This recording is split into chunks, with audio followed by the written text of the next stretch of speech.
The bookshelf is built differently. We're gonna be watching Randy buys a bookshelf off Gumtree. This is my first time ever watching Randy. Never heard him before. And first time ever reacting and watching him. Everybody in chat seems to be going crazy. And if you're watching this over on YouTube, don't forget to like, comment, and subscribe. And if you have nothing to comment and you would like to add a comment to help the algorithm, comment your favorite color. I would love to know. This is so good. Really? Okay, you guys are really hyping this up. You are super hyping this up. All right, here we go. Okay, fuck. Okay, here we go. Okay. Walking to Sky, Chapter 1. Oh. I bought a bookshelf on Gumtree recently. It was an amazing experience. I'll quickly tell you about it and then I'll read the book. But I found it strange because it made me start to think about the way, like, our... I'm very easy breakable, chat. Like, you just say you like me and I go, I'm so horrible. Why would you like me? methods of communication have sort of changed over the years. You know, in the old days, if you wanted a bookshelf, you'd just go see Gareth the bookshelf guy, because... Wait. Where do we meet Gareth? How do I meet Gareth? He was the dude in your tribe that made the bookshelves. He had a little bookshelf cave. He was reputable. Bookshelf cave? He sounds amazing. Now any mad bastard can sell their shit on Gumtree. You know what I mean? As a species, we're sort of... Wait. Is Gumtree a British... Like, is it the British equivalent to, like, Craigslist? Is Gumtree the British Craigslist? Australian?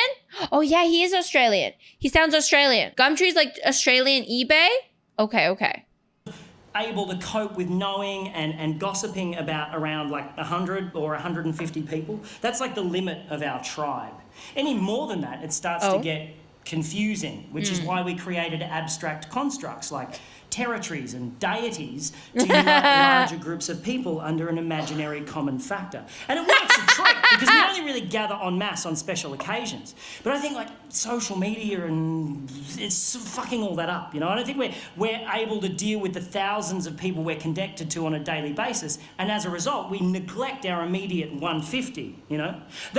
I don't know if I know 150 near me, to be honest, Randy. That's why I never get invited to parties anymore. It's not because I ramble on about veganism and fisting old ladies. Whoa! It's because I'm not on Facebook and everybody just assumes you are. I am so behind on the births, deaths and marriages of my friends that I feel like the time traveler's wife every time I go to a party. I'm like, this is Tim, he's our son, he's 6 now. And didn't even know you were pregnant. Anyway, and you know smartphones aren't that great. You know that, right? They're not that great. You don't need the internet in your pocket. You work at Coles, okay? You're not working for the president. Oh, no. You don't need it. You don't need that much information. And also, what was the point of developing opposable thumbs for you to take a photo of your head, post it on the internet, and then just stand by for validation? But I need to be validated.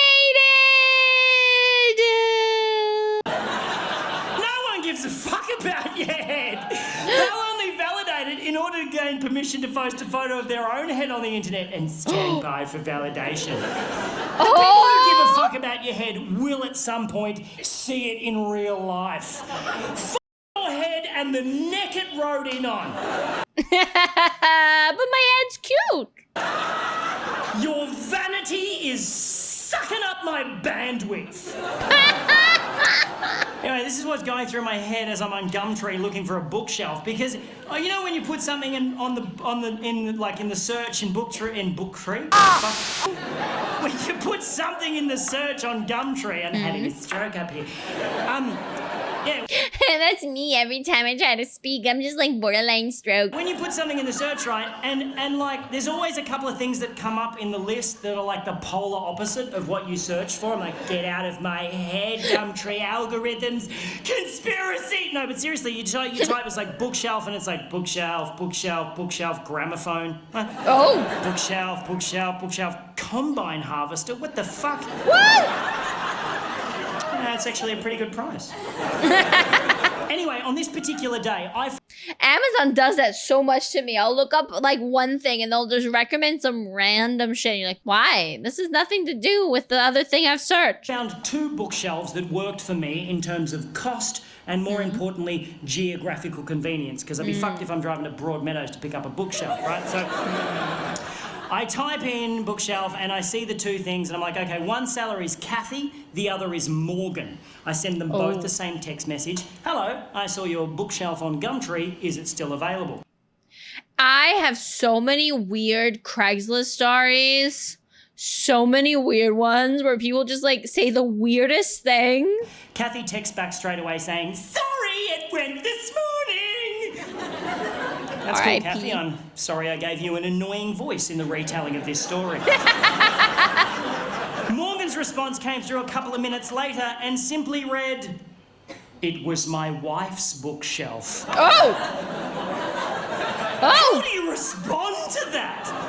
Aside from the fact that it doesn't answer my question, his use of past tense in that sentence unnerved me slightly. What? I'm like, oh, I should probably just find another bookshelf.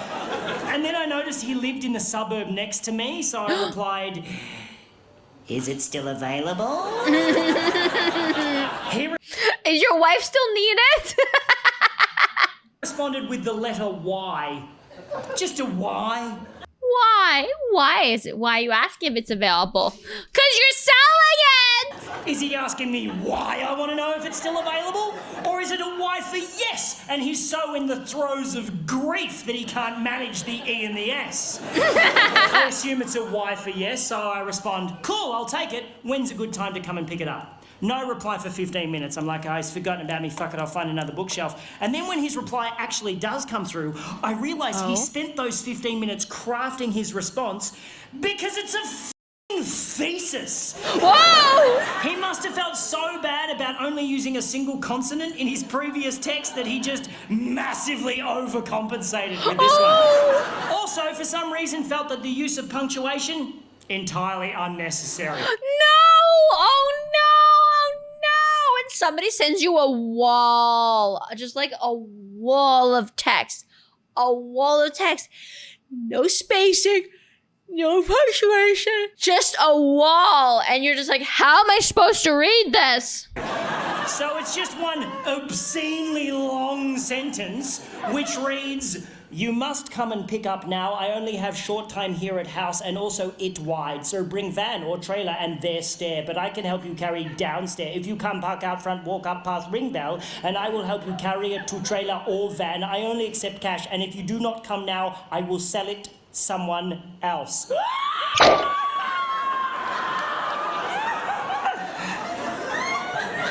Again, I'm thinking, I should just find another bookshelf at this point.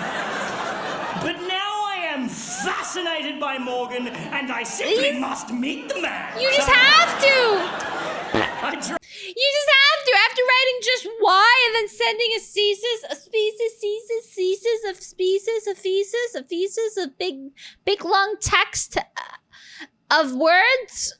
You just have to meet the man. Drive over to his house. Oh, before I left, I sent him a message saying, cool, I'll be there in 10 minutes. He replied, okay, but spelled it O-K-A-Y, which just fascinates. I write O-K-A-Y. Is something wrong with O-K-A-Y?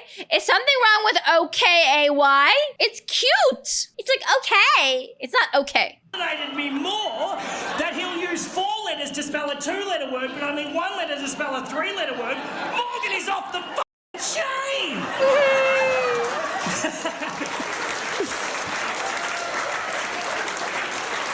Okay. And as I'm driving over to his house, I'm trying to picture what he's going to be like, you know. His pidgin English might suggest ethnicity of some sort, but I don't want to racially profile him. You don't want to. Maybe he's an old man who recently lost his wife. See, when you sell stuff on Facebook Marketplace, you can click on their accounts and you can see what they look like. And he's not that very good at texting, or maybe, and I'm really hoping this is the case, Morgan is just batshit crazy. So I get to his house and I go up to I park out front, walk up past ring bell, and I brace myself for the door to be opened by like an old man in a smoking jacket. He's gonna be like a young dude. Wearing fishnet stockings and suspenders, just puffing on an opium pipe, while a butler just creepily polishes a goldfish in the background. And then a tiny pug dog wearing a fez hat just trots up the hallway, sits on the mat, looks up at me and says, "Welcome to our lovely room." And then the door opens and I am thoroughly disappointed. Before me stands an average Caucasian male in his mid-30s, dressed casually, hipster chic, stubble, glasses with designer frames. Designer frames! Expensive watch. I immediately think architect, but the house is too cheesy for that. It's like a double-story doll's house with bay windows. But definitely a designer of some kind, maybe a graphic designer. Oh my God. He's too skinny for manual labour. He's too hip for the public sector. But this can't be Morgan. Because Morgan's text messages would suggest that he's not that technically savvy. And then the man standing in front of me says, "Hello, my name's Morgan." And the plot thickens! How dare! He invites me in, shakes my hand, closes the door, and 20 minutes later, I will be witnessing Morgan perform some of the most aggressive acts of violence I've ever seen in my life. And I will be speeding away in my car, bleeding from the face. What? Yeah, his sock puppet sure is cute. Has a little vampire sock puppet on it. Here's how this shit went down. I go into the house and I notice two things immediately. One, this is a house in the throes of renovation. Nothing too extreme, but there's like drop sheets on all the furniture, there's freshly painted walls, there's a bathtub wrapped in plastic in the hallway awaiting installation. Someone's doing some work on this house. The second thing I notice, on the way up the stairs to the second floor, on the first floor landing, is a wedding photograph. Featuring a very cleanly shaven Morgan with a very beautiful bride. That's his wife! Very much in love. The photograph is very much on the floor and the glass in the frame is very much smashed. She's not dead, she's left him, and the plot thickens a bit more. It thickens! It's now chunky plot! And as Morgan unceremoniously kicks the photo frame to one side on the way up the stairs, I really wanted to pry into Morgan's life and ask heaps of inappropriate questions. But he was clearly a broken man. He had this terrible air of sadness around him, so I didn't want to intrude. Luckily for me, though, I didn't have to, because Morgan immediately began oversharing and told me the whole story. Of course he did. Morgan's just like, I trust this guy. This little weird pink dude. I trust him. It's so funny so far. Thank you, Morgan. I shall hang off your every word and then retell your tale to 200 strangers and record it for a DVD.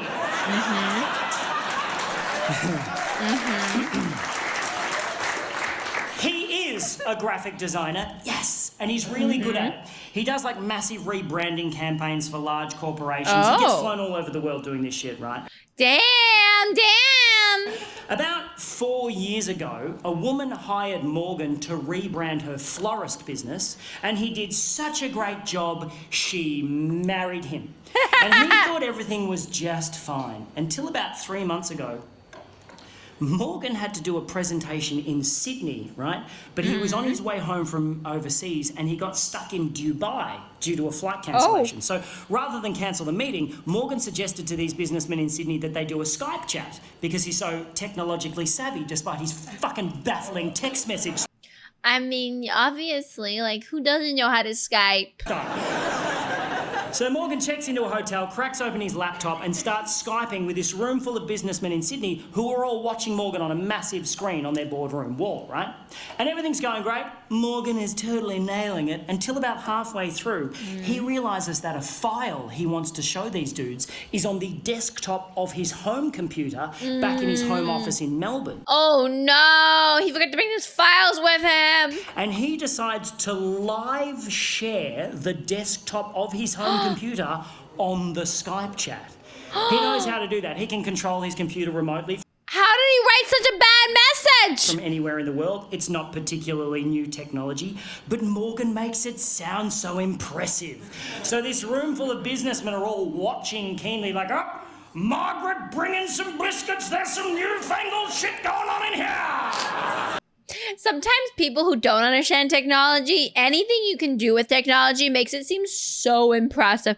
Oh my God, you can do this? Wait, you can be a VTuber and move your face and have the model react to your mouth? What? Tongue tracking? As Morgan clicks a few buttons and brings up the desktop of his home computer on the Skype chat. Now, what Morgan doesn't realise is that his wife has been using the photo booth app on that particular computer to take pictures of herself. Oh no. Oh no. Oh no. To take naked pictures of herself. To take naked pictures of herself doing some pretty shit. Oh no. It's embarrassing to say the least. Just as Margaret came back in. Why was she using his computer to take sexy pictures doing dumb stuff? With the biscuits. I've got you the... Now, those of you who are familiar with the photo booth app will know that how it works is it accesses the built-in camera in your computer and with a click of a button takes a photo of you when you're standing in front of the screen. Mm-hmm. And if you know that, you'll also know that if you leave that application open, the camera also stays open, witnessing whatever may be happening in front of the computer in real time. Oh no! Such as your wife, in your home office, your best mate.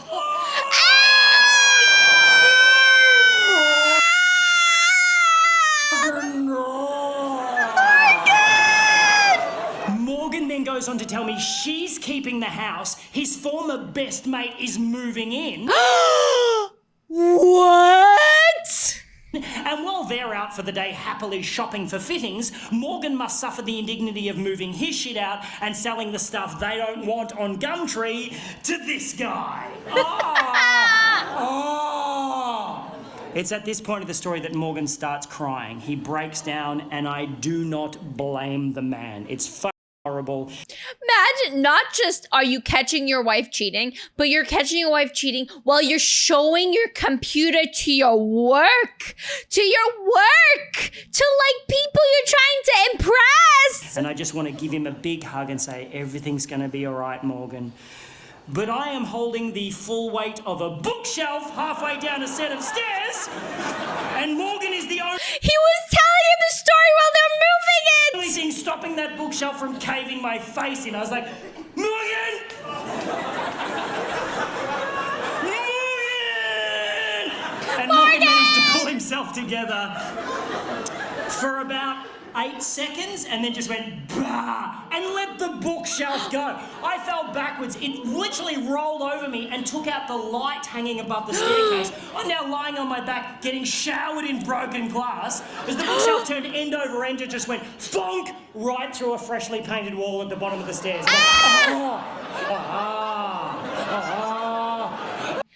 Well, now he at least destroyed the house. I've got a tiny cut on my forehead, which is just pissing blood for some reason. Apart from that, I'm some cuts just really want to bleed. fine. Morgan, however, he's not fine. No, he's not. Morgan is the opposite of fine.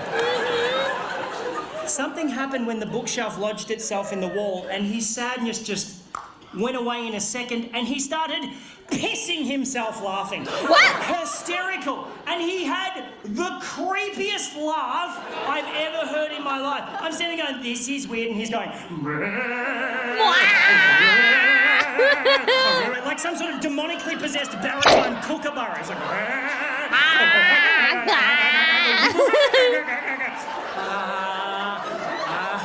He's just like bleeding blood down his face. This other guy's going... And then there's like a hole in the wall where the bookshelf is. can I still have the bookshelf? He's like, yeah. We extracted from the wall. The bookshelf, incidentally, showing no sign of having just rolled down a staircase and smashed through a wall. The bookshelf is built differently. We carried it out to my car. We had to stop about 6 times because Morgan was like, hang on a minute. We got it to my car, put it on the trailer, and Morgan was in such a great mood, he let me have the bookshelf for free. Ayo! Win-win!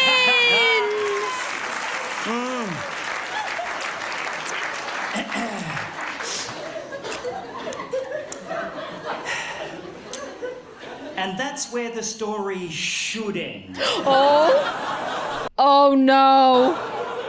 But there was something about the bookshelf going through the wall that flipped a switch in Morgan's head. Oh? And he is now hungry for more destruction. Oh my god, he wants to destroy the house.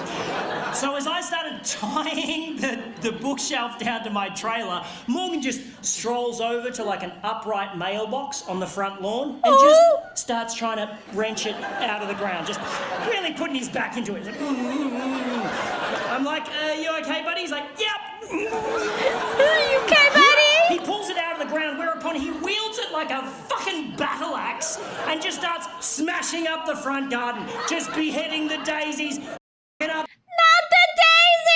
the lavender. I'm like, oh, hey Morgan, maybe you want to stop and think about that. And he wheeled around and looked at me like Jack Nicholson chasing Shelley Duvall up the stairs in The Shining and said, why don't you mind your own business? Yep, cool man, yep. Now, I like tying knots. I'm quite good at tying knots. If I tie something down, I take my time because I want it to stay there. You don't want it to fall. But as Morgan nonchalantly strolled up the driveway, rolled up the garage door, and put the mailbox through the windscreen of an Audi? Oh, not the Audi! I must admit, I kind of rushed my knot tying job. Oh, no. I got in the car, I'm about to drive off. I'm like looking at the house going, I'm sure he'll be fine. And then an armchair smashed out of an upstairs window and just went doink, doink, doink, doink down the front lawn. I was like, what's my duty of care in this situation?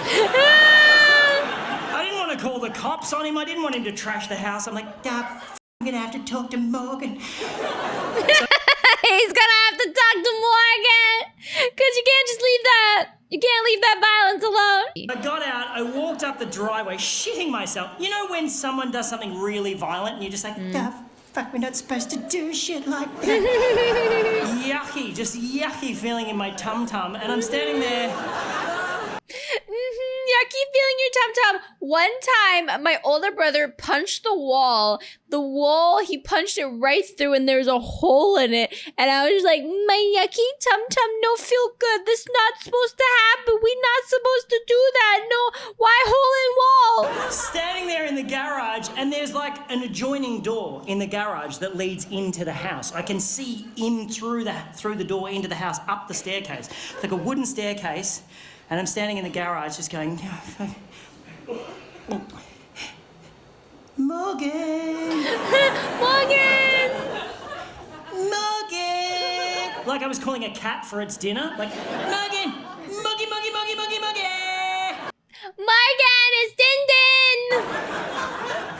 And then I notice a small trickle of water start to come from the top step. And then a little bit more water, and then quite a lot of water. No. Just pissing down the stairs like a shitty water feature. I'm like, that can't be right. And then Morgan appeared on the top step holding a hammer like this. Bah! I was like, whoa! He's like, bah! Starts running at me, wielding the hammer, going, bah! I'm like, oh no, man, I just wanted to buy a bookshelf. He's like, runs straight past me. I'm like, where are you going? He's like, bah! Made a beeline for my car. I'm like, no, man, stop. He's like, stop it, just stop. He spins around and goes, I just checked my phone. She texted me 15 minutes ago saying she'll be here in 15 minutes. We gotta go! And gets into my car. Jesus. Dan Morgan! I run run down the lawn, get in the driver's seat. I'm like, what was with the water? He goes, oh, I put plugs in all of the sinks and turned all the taps on. I'm like, oh, that's fucked. He's like, just drive. I was like, nah. I took off so quick, rounded the corner at the end of his street, and the bookshelf just went, boosh, and exploded again. Not the bookshelf! The guardrail just exploded in a shower of badly tied knots and broken dreams. So me and Morgan just left it there, like a little breadcrumb for his ex-wife to find on the way home to her destroyed gingerbread house. I dropped Morgan at a train station. I have never seen him again. And that, my friends, is why I no longer shop on Gumtree. Thank you very much. Thank you very much.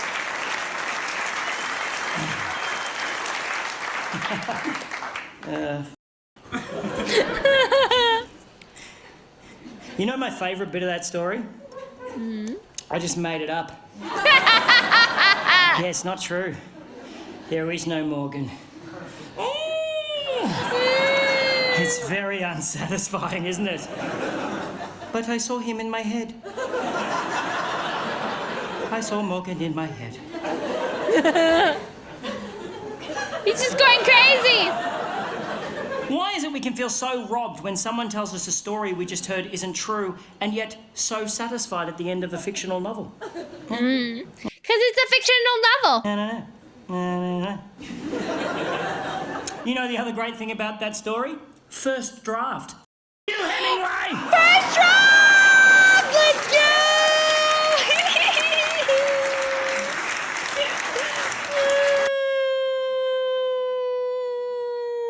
That's so funny. If you guys have any recommendations for more Randy, please post it in the Discord.